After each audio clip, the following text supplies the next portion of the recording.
Hello students and welcome to the e-learning program initiated by Shri Gyanmanjari for the students of Standard 9, in which we are learning the subject of English.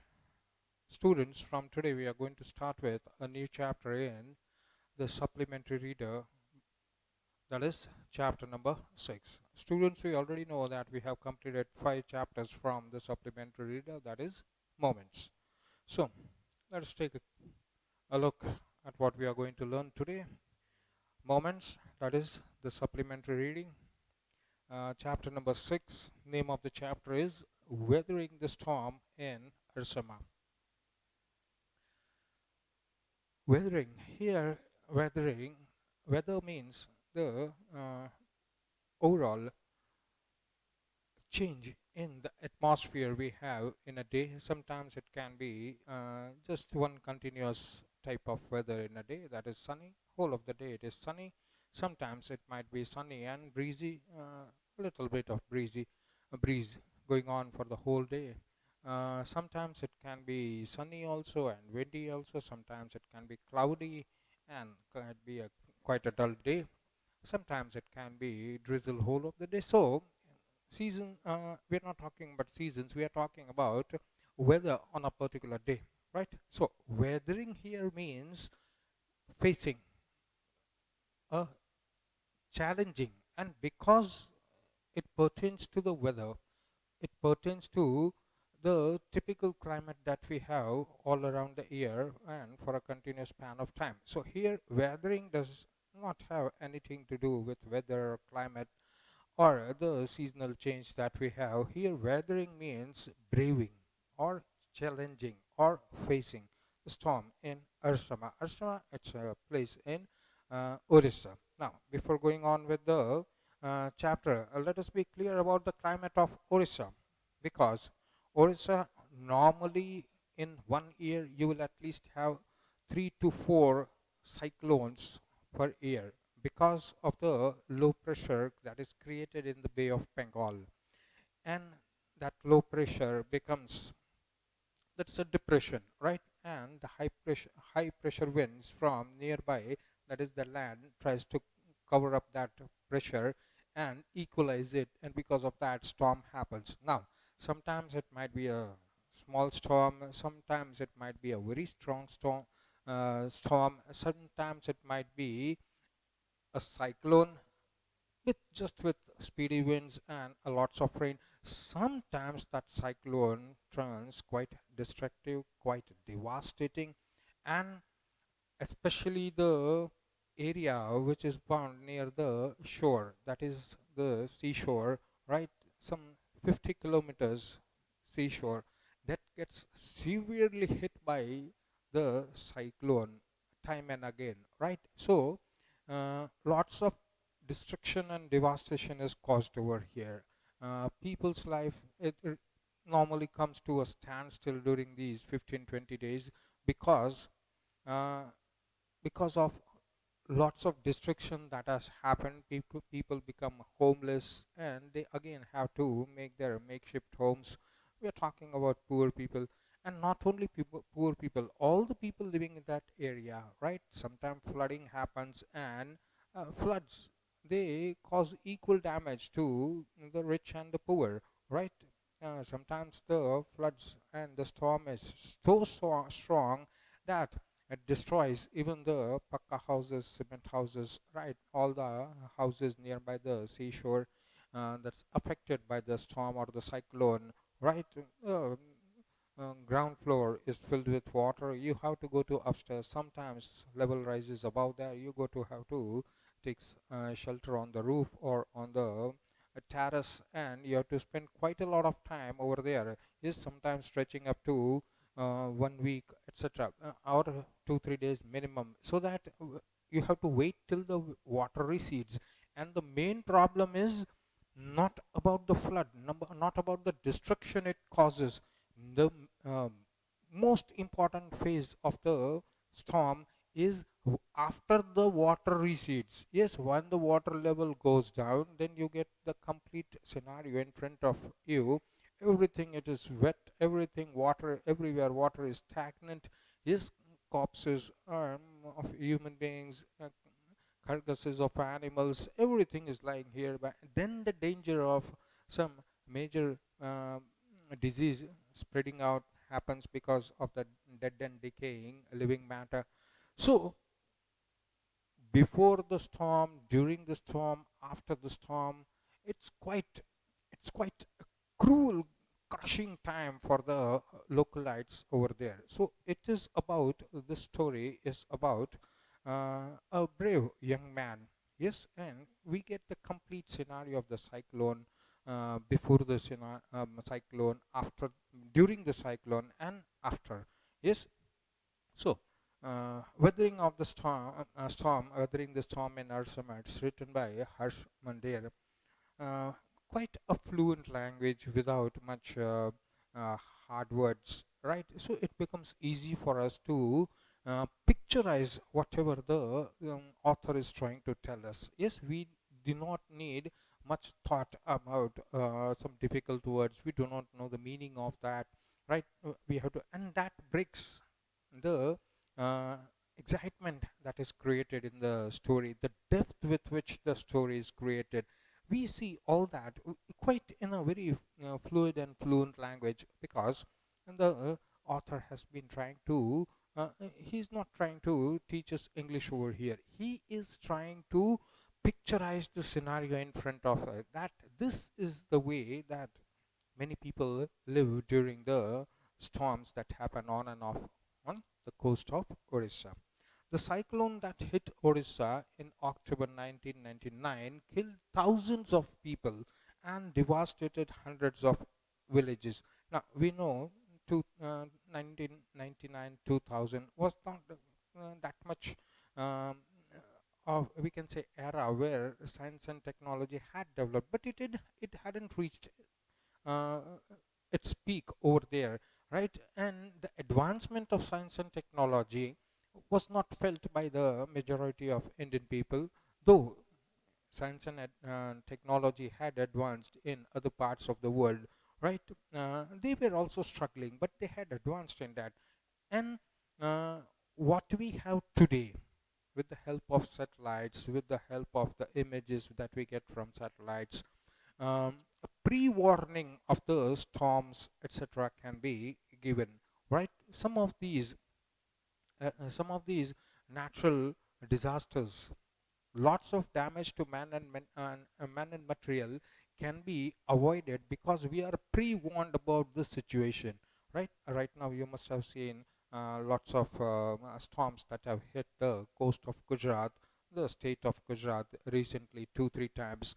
Yes, people had been pre-warned that after this many days a storm is coming, and if it flicks towards Gujarat, then these are the areas that the storm is going to hit.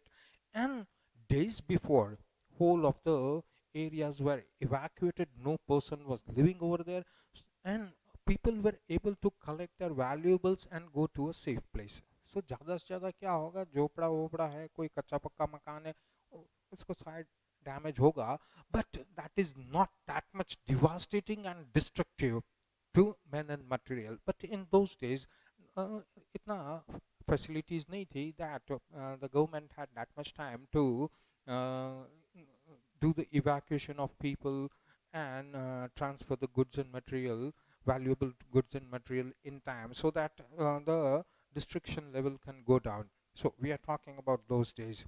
The cyclone that hit October 1999 caused quite a lot of destruction and devastation in that area in Orissa state, killing thousands of people. Now, if thousands of people are killed, we can expect that uh, then houses will be destroyed totally. So there is quite a loss to not only men but material also. Hundreds of villages felt that destruction for 2 dreadful nights. That means until the cyclone doesn't recede away or cool down, till then you have to bear the brunt of the strong winds, very very strong winds, in which you are not able to come out of your house. You you do not have just any other option. You have to close down your uh, whole of the house properly, doors, windows, and then also wind will be so much forceful. And we have lots of trees poles, electric poles, telephone poles, lots of structure that is standing. If it is weak, it's going to be crushed to the ground, crumbled to the ground uh, by the wind. And lots of rain also will be there, plus whole of the day and night hardly any difference because of the clouds, because of the cyclone. The sun is just not visible and everything will be dark even during the daytime. Yes, and lots of rain, lots of wind, so it becomes impossible for anyone to come out and help themselves, leave alone let's help somebody else. For 2 dreadful nights, dreadful, quite fearful nights, Prashant, we are talking about this man, a young man, was marooned on the roof of a house. Marooned, that means uh, without any help. You stay at one place for quite a long time and you cannot come out of that place. Then you are marooned. For example, an island, Robinson Crusoe, we know, right? Was marooned on an island. Yes, where ships also, there's not the passage for the ships to go by. So none of the ships were able to trace. He was not able to see number of ships. Even though he had seen ships, they were so far away that they wouldn't notice him. So that way, he was marooned on that island, left all alone on that island for quite a long time. So that is how this young man, Prashant, he was marooned on the rooftop house of roof of the house for 2 dreadful nights. On the third day, he decided to go to his village. Now, did he find his family? Now, he was on the rooftop. That means the ground floor is supposed to have submerged in the water, and that is why people have to climb the roof. Or if it has a terrace, then okay, you'll have to cling to the roof over there, because roofs mean incline, right? So in that way, he spent 2 nights over there, and on the third day he decided to go back to his village to find whether his village is there or not. Sometimes in these storms, etc., in this flood condition, a whole of the town disappears. Hardly any structure is standing, hardly any family members or village people are found. Yes, either they have moved to some safe place or they they are um, assumed drowned, missing, whatever. So let us see what happens. On 27 October 1999, 7 years after his mother's death. So Prashant's mother, right now, he is okay. So 7 years before the present day, that is 27 October 1999. So the mother must have died somewhere around 1992. So after 7 years of his mother's death, Prashant had gone to the block headquarters of Ursama. That is block headquarters. Now blocks we have at panchayat level. Yes, the town panchayat, right? Small towns, you know, the level that we have learned in civics is district panchayat, then comes the taluka panchayat, and village panchayat is quite it. So he must have gone to the taluka panchayat, usually which is called the block headquarters, a small town in coastal Orissa. So Ursama is a small town in on the coastal Orissa, and that Ursama is the block headquarters. From his village, he had gone to Ursama to the block headquarters for some official work.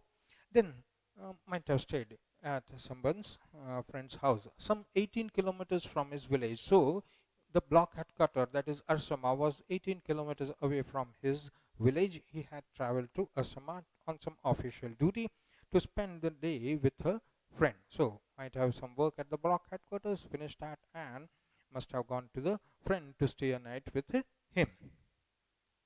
In the evening, so he went to his friend's house and um, wanted to spend the day and night with him, and then again come back to his village.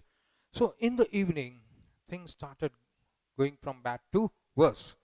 A dark and menacing storm. Menacing usually used with the word naughty. Naughty here, it menacing, uh, quite destructive, right? Because strong winds are going to do lots of destruction, and if it comes with rain, even more destructing. Then menacing storm quickly gathered. So he's not able to come out of the house. Yes, and he's locked up in the house. Wind beat against the houses with a speed and fury that Prashant had never witnessed before. So as we discussed earlier, every year storms, cyclones, they are quite usual. So we can compare that since last 7 years, last 7 8 years, cyclones and storms are almost casual in Odisha, West Bengal, Tamil Nadu. Well, it keeps on coming, Andhra, etc. On the coastal area, it strikes, the cyclone storm cools down in a day or two, and though the speed of the wind and the rain might be less, but uh, this time Prashant experienced the speed of the wind so much that he had never experienced before. Wind beat against the houses with a speed and fury, anger. Right now, it just shows that the speed of the wind is so much that as if the wind has become angry. Prashant had never witnessed or seen below. Heavy and incessant rain filled the darkness. Heavy rains, incessant, continuous, without stopping. Right? So that means the area, and when you come near the seashore, almost the area becomes flat. Right? So flat area, and that also flooded, it becomes a nuisance because water doesn't have any place to go. Is uh, just near the seashore, the sea starts, right? So the rainwater which gathers on the ground because of the slope tries to go towards the sea. At the same time, because of the storm brewing and the winds blowing from the sea to the land, the sea approaches on the land more faster. So the groundwater, the water, surface water, which is just rushing towards the sea, doesn't get any space, and the rainwater and the seawater gets mixed up and flooding happens. So Prashant had never witnessed before heavy and continuous rain filled the darkness. As we discussed earlier also, during the daytime also, the storm was continuous since the evening. So evening, it's already dark, yes, or about to be. On top of that, clouds gathered, storm and wind gathered, and it is raining continuously. So it becomes more darker because of the presence of the clouds. Ancient trees were uprooted. A very good word is used over here. Yes, young trees are growing and they are quite flexible, right? Because the trunk is small, and even if they touch the ground, they will again rise up straight when the wind decreases, right? So the wind will not be able to break the trunk of the young trees, but old trees, their trunk is quite huge, and their shade part is also quite big, huge branches, lots of trees which obstruct the wind.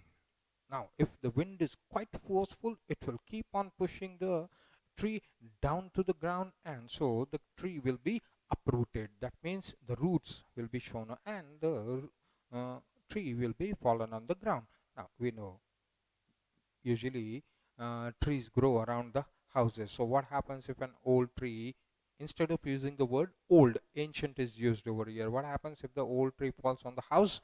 It's going to cause more destruction and more casualty. Casualty means where person gets seriously injured and then or results in death.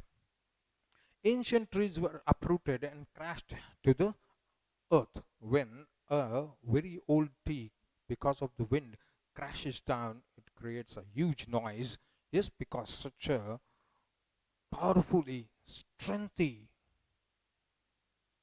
trunk of a tree crashes to the ground, uprooted, it causes lots of noise. We can hear that even in the storm. Screams rent the air as people and houses were swiftly washed away. Screams because it's night. First thing, it is already, it was evening and then night approached, right? So first thing is you cannot see anything at the dark outside. So you have to be in your house. On top of that, flooding started. So houses were just washed away. We can say those makeshift houses or kachi jhopdi jhuggi hoti hai, or cemented house. But though if it is weak, it's going to be carried away with the flood, the force of the flood water that comes. So screams rent the air. Rent the air. That means uh, you can actually visualize the screams hanging in the air, because time and again from here, left hand side, right hand side, northern side, southern side, very, very young direction. From all the direction, you can hear screams coming out now and then, some tree crashing on the house, or the house being swept by the flood water, and people are in the house. So they are screaming, right? So houses were swiftly washed away. The angry water swirled into his friend's house neck deep. Now we are talking about the house where Prashant is. Yes, flood water is very speedy. Yes, flood waters, they are very speedy and they come in a flash. You don't know from which direction they are going to come, right? Depends where the rain is falling. Yes, and where you are on the slope. So flood water would be rushing and gushing, and those will not be able to protect you for a long time. They are so speedy, they are having so much force that they will break open the door, tear open the door. Yes, and the flood waters will get into the house, and then because it is coming with force and four walls are there, so the water will keep swirling inside, right? And that will also help in breaking the windows, rest of them. So more flood water will be pouring in from all the side. From one room it will go to another room, other again, it doesn't find any way to go outside, so it will keep on swirling. And in that house where Prashant, that was the house of the friend of Prashant. Now Prashant was there, and in that house, that is the ground floor, neck deep. Neck deep means the water level was up till the level of the neck of average adult, right? So children automatically they go on the shoulders. Now when the water is neck deep, you got to climb to the roof and take shelter over there, because roofs usually they are made by the timber, that is wood. So chances are there that even if there is the house is destroyed, then also because the roof is made out of wood, you can still hang on there, right? The houses, the walls will be made out of bricks, right? And they can easily be washed away by the flood.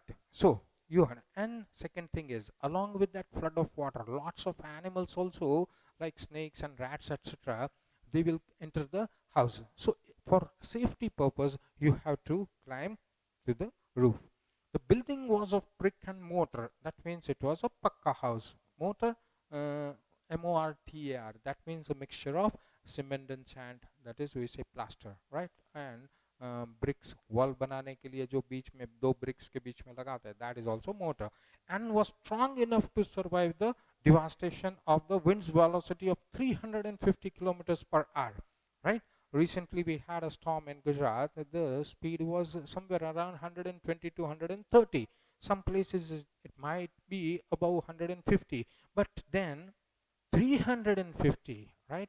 So we are talking about high velocity winds. The house was very strong enough that if only wind came, then the house can bear the velocity of wind, which can be up to 350 kilometers per hour. That is quite a high velocity of wind. So the house was strong enough, but then water was pouring on from all the cracks, etc., and the water level in the house was rising. So that is a menace, right? Now you can't stay in that water, right? How much can we stay in water? Yes, so we have to go to a dry place. The only dry place over there will be the roof or the terrace. But the cold terror of the family grew with the crashing of trees that had got uprooted and fallen on their house. Yes, the whole of the family, including Prashant now, who was in the house, the whole of the house was seized with terror. The rooms are filled with neck-deep water. They want to climb to the roof. Now, the nearby trees, they can hear them crashing on their house. Now, where the roof is damaged, on which part of the roof the tree has fallen, making it unstable. So many family members are there. Will the roof survive the weight of the family members? And the wind velocity is also quite high, so they might just be blown away from the roof. So they are shivering in terror. sometimes in the middle of the night, damaging its roof and wall. They thought when the day comes, yes, night, okay, we'll spend in water, right? But during the daytime, we should find a way to the top. But now the roof is also being damaged. Wall also may have cracked because trees have fallen on their house. They know it because of the sound crashing on their house, on the sound of the tree crashing on their house. They know the sound is from our house, and somewhere some part of the roof and the house is damaged. So whole of the family is seized with terror. What's going to happen next? The crazed destruction wrought by the cyclone and the surge of the ocean continued for the next 36 hours. Yes, crazed destruction. Now, this destruction is crazy. Why is it crazy? You don't know where the floodwater is coming from. You don't know what's happening outside your house. How many trees are uprooted? Yes, how many houses have disappeared? Is your neighbor alive or not? You don't know anything. Lots of destruction is there everywhere. If you stand on the roof and see around until your eyes can see, yes, you'll just see a sea of water. Right now, that water is also mixed up because we discussed that rainwater is trying to go to the sea, and the sea water is surging. It as the sea water has the sea has swollen. So what happens? It comes more into the onto the land, right? So both the way flooding is happening. So the crazed destruction wrought means brought by the cyclone, and the surge of the sea on the land continued for the next 76 hours. Now water can recede if the sea goes back to its original place. Now that is not happening. Cyclone gol ghumta hai, right? Whole of the air is twirling around the eye of the storm. Now what happens is rain is also incessantly happening, and because of the winds, we have quite huge waves which are lashing continuously and increasing the speed of the waves also. Plus, they are encroaching more and more part of the land. There are lots of houses nearby the seashore. So one huge wave is now such a lot of water crashing in on the houses nearby. It's going to just destroy them completely. Whether any human being is there or not, it's destruction. Also, whole of the house tumbled, crashed, and each and every piece of the house, along with all the goods and material in it, all the household things, everything is going to be washed away by the sea. And then a second wave comes. It's even larger than, and it even crosses yet another boundary and crashes on the other set of houses, farms, whatever there is. Everywhere destruction is there. Trees fallen by the force of the first the wind, and then carried away by the sea water. On top of that, the rainwater which is fallen on the ground, that also tries to go rush off on the slide and tries to meet the sea. So everywhere you have water. So that is a crazy destruction that is brought by the cyclone, and it continued for the next 36 hours. 36 hours, that means 1.5 day.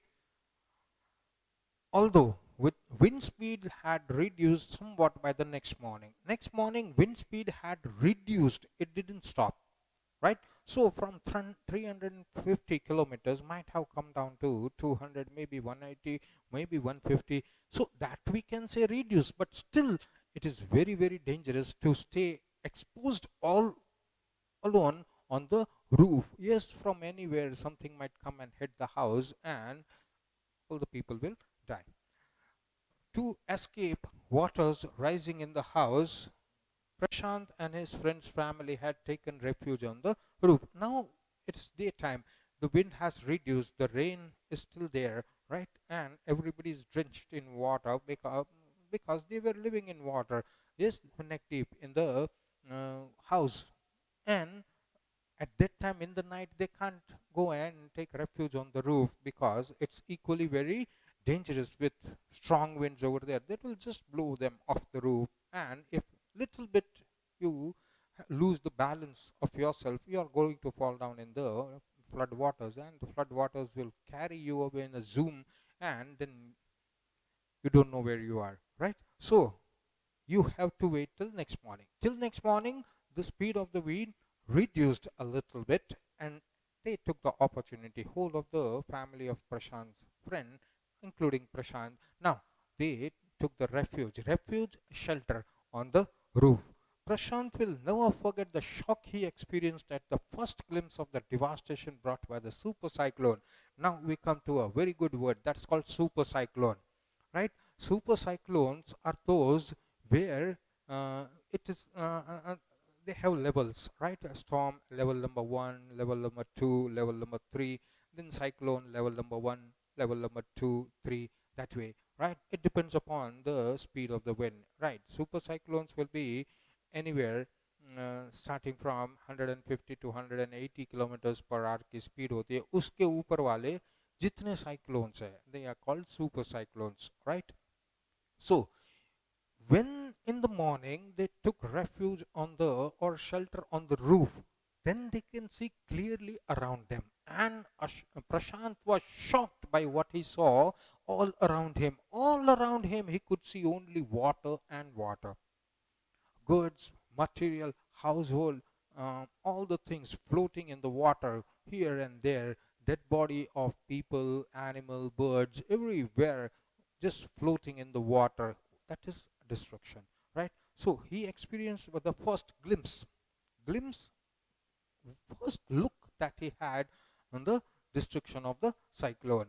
Devastation brought by the super cyclone in the grey light of the early morning. So they, as soon as what it was the first light, they climbed to the roof, and by the time the family settled and found some place on the roof, then Prashant looked around him in the first light of the morning, the destruction caused by the super cyclone, and he was shocked at what he saw. Now let's see what he saw. What did he see? A raging, filled with anger,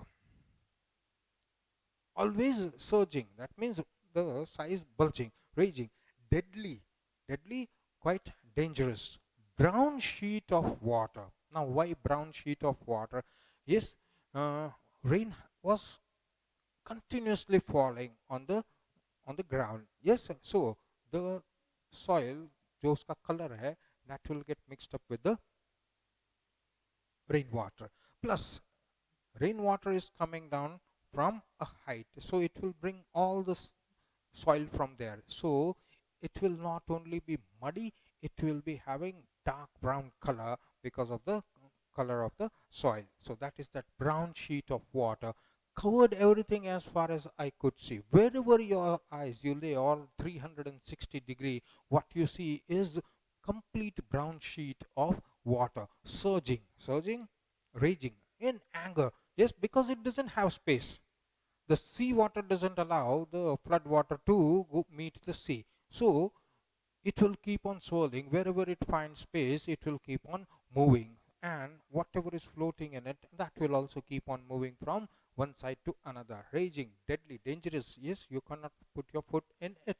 And even if you fall down in that water, next thing you know is you don't have anything to catch hold of. You don't see anything. Yes, you don't see where your legs are, and you don't get hold of the ground. You're just floating. If you know to swim, then also that strong water, that strong flow will not allow you to reach anywhere. What are you going to look for? A tree? Most of the trees are on the ground, crashed, right?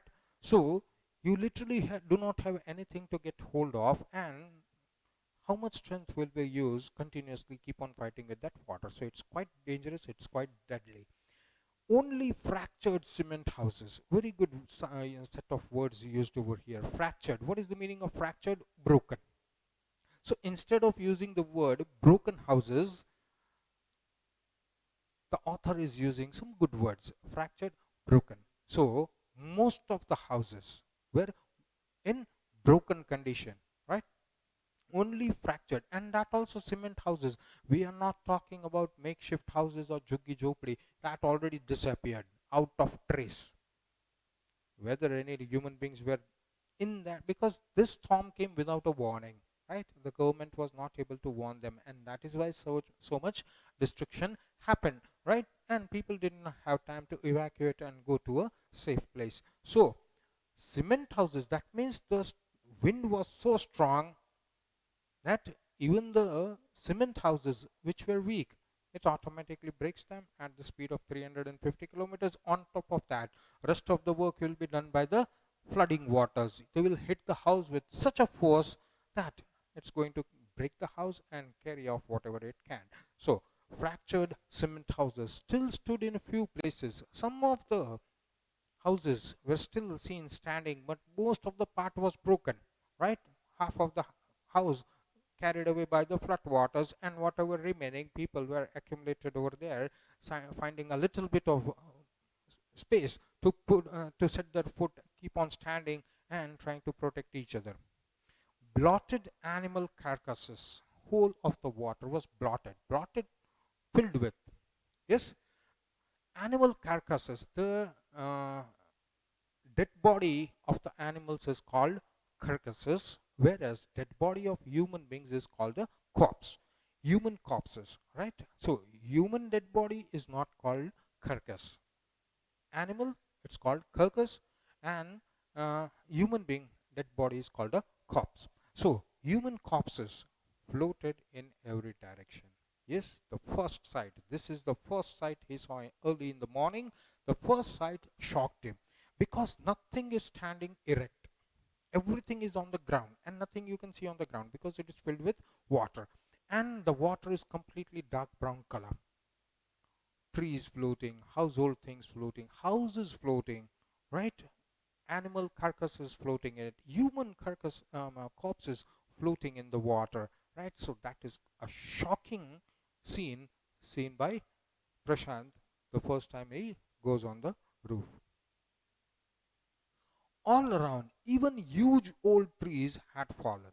So now you look around, you find that you don't see any of the old trees, old big shady trees with a thick trunk. You don't see any of them because they are already on the ground. Now, ground is not seen. That means you can hardly see some branches that are waving on the top of the water. And if this continues, the water will be able to take away the complete tree because it is now uprooted. Yes, there is nothing it has to cling to the ground, right? So when it breaks, most of the branches will be broken and taken away by the water, and the remaining might be just waving in the water with one or two roots still clinging to the ground. So all around, huge old trees had already fallen. You cannot see any of them, which you saw previous afternoon. Two coconut trees had fallen on the roof of their house. We are talking about coastal Odisha. So coconut trees, they just come out of anywhere, and people plant them also, right? So coconut trees are available in plenty, and two of those coconut trees had fallen on the roof. Now, coconut trees are tall, and they are always standing near the seashore, braving the sea breeze. Yes, so they are quite strong. But now 350 kilometers of the speed of super cyclone, it will put that coconut tree on the ground, level it, right? And the two trees had fallen on the roof, damaging the roof quite a lot. This was a blessing. Now it damaged the roof, but what happened? The top of the coconut tree, where the coconuts are, now it's within reach, right? You can just pluck the coconut out of the tree, and that is the most fresh, refreshing water. Yeah, because water everywhere, but you cannot drink a single drop of water because it is contaminated water. It's dirty water. You can't drink it. Whatever water you stored in the house, that is already underwater. So to survive, you need two things. First is food, another is water, right? Now water or food, both of them is not available over here. So the two coconut trees which fell on the house and damaged the roof and part of the house, it damaged the house, but then it was a blessing because now two trees were filled with coconuts, and they can pluck those coconuts and have them for drinking, and the inside of the coconut, right, they can scoop up and have eat it as food. So this was blessing in disguise. It's a very good word used by the author over here. blessing in disguise, right? Disguise, hidden. What you see outside, those two trees have destroyed my house. But right now, those two trees are helping you to get food and water. So it was a blessing in disguise, because the tender coconuts from the trees kept the trapped family from starving the several days that followed. Now, whatever food you have stored in the house, each and every household we store food, but now everything is wet and totally destroyed. Yes, you cannot cook that. Moreover, for cooking purpose, usually in the rural households they use wood, etc. Now all the wood has is wet and you cannot burn it, right? So you cannot cook. And anyway, that food, water, everything is contaminated. You cannot drink from the well also. Yes, electricity is out of question. But if you, even if you have a well, that well will be filled with contaminated water. Contaminated because lots of dirt, lots of pollution is there in the water. Along with that, lots of dead animals, dead human beings, everything is floating, and that same water is in the well.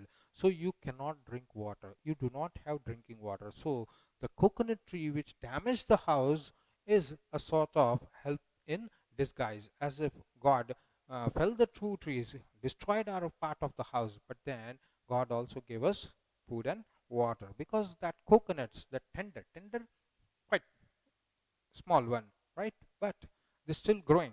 The coconuts are still growing, and that means it has sufficient. And the inside of the coconut is also soft. Yes, so we can milk of the coconut, and the coconut itself, you can use it for food and water to quench your thirst, and it also gives you lots of energy, strength, and of course you have food to eat.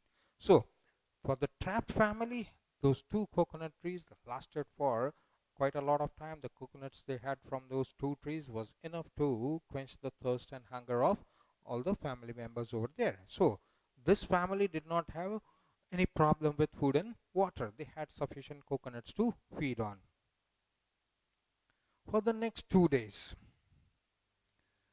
Prashant sat huddled with his friend's family in the open of the on the rooftop. Now you cannot do anything until the water recedes, until the water level goes down, until you can actually see the firm ground. You cannot put your foot over there, right? Because till the water is there, now you don't know khadda kahan hai, road kahan hai, right? So it's very dangerous. So till next 2 days, Prashant and all the family members of his friend, they had to sit over there, uh, huddled in a small group, because they have a very small space where they can fit. Otherwise, the roof is slanting and inclined and doesn't have much space to cling on. So might be a little space over there, and all of them are huddled. Why are they huddled? Because of the body warmth also, because it is continuously raining, high speed winds are still blowing, and they feel very cold. So if they sit together, then they'll get the warmth of each other's body, and they have to sit in that way because less space is available on the roof. They froze in cold and incessant rain. This is what I have been saying, that already the winds are blowing. Yes, in the evening, throughout the night, they had to stay in their houses because they didn't know what is happening, and quite violent winds were outside, so they just cannot go to the roof, otherwise they will be blown away when the wind is blowing at the speed of 350 kilometers per hour. So whole of the night they were already drenched, even when they were inside their house, because flood waters were swirling in their houses neck deep. So they had to stand over there and just wait for the morning to come. Morning came, winds came down, the speed reduced a little bit. Then they climbed to the roof, found a little bit space, and everybody was sitting huddled over there. But the rain is not stopping. The rain is continuously, and it makes more and more colder if you get more and more wet and continuously be wet for a long time. Yes, then the body also will be tired of giving warmth from inside, and then you'll start feeling cold. And the speedy winds will make the situation even worse because you'll feel the cold. So for next 2 days, the whole group of human beings from that house, they just sat huddled in a small space together, and They were shivering because of the cold and the incessant, again, continuous, non-stop rain. The rainwater washed away Prashant's tears. I think this is one of the best lines in the story. We will have two, three more lines which are written by uh, the author in a perfect situation. Yes, it's something like matchmaking. He was just waiting for these words to be written over there. First thing is for Prashant. He is 18 kilometers away from his home. He is already in a very dangerous situation. He sees his friends, family also in a quite a dangerous situation. They do not have food and water. All of them are wet and freezing cold.